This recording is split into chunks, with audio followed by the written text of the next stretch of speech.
l'Israël n'est pas le défenseur qu'il prétend être, ou alors on pourrait très bien, entre guillemets, pacifier avec ces arabo-musulmans pour éviter de financer moralement, technologiquement, financièrement une entité qui s'avère être dictatoriale et génocidaire. L'image, c'est politique, c'est diplomatique, c'est psychologique, évidemment. Nous sommes entrés dans ce qu'on appelle aussi une ère de guerre cognitive, il faut le savoir, et ces images nourrissent la confiance de la population.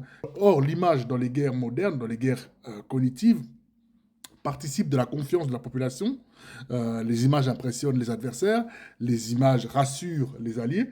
Et lorsqu'un missile iranien traverse le dôme de fer ou alors le gruyère moisi et frappe le sol israélien, notamment Tel Aviv ou Jérusalem, voilà, chaque photo chaque vidéo d'un immeuble qui est éventré, d'une explosion au cœur même d'une ville considérée comme étant une sorte de forteresse, eh bien, vient choquer, vient traumatiser les conceptions et les perceptions que nous avions alors de cette ville. Les images viennent nous dire finalement ce que les communiqués officiels ne nous disent pas, c'est que la protection n'est pas quelque chose d'absolu, contrairement à ce que l'Israël, à travers ses différents ministres, a vendu tout au long de l'histoire. On pourra y revenir évidemment. Que, je disais quoi alors? Que la vulnérabilité existe et que la guerre peut atteindre l'Israël en son cœur même.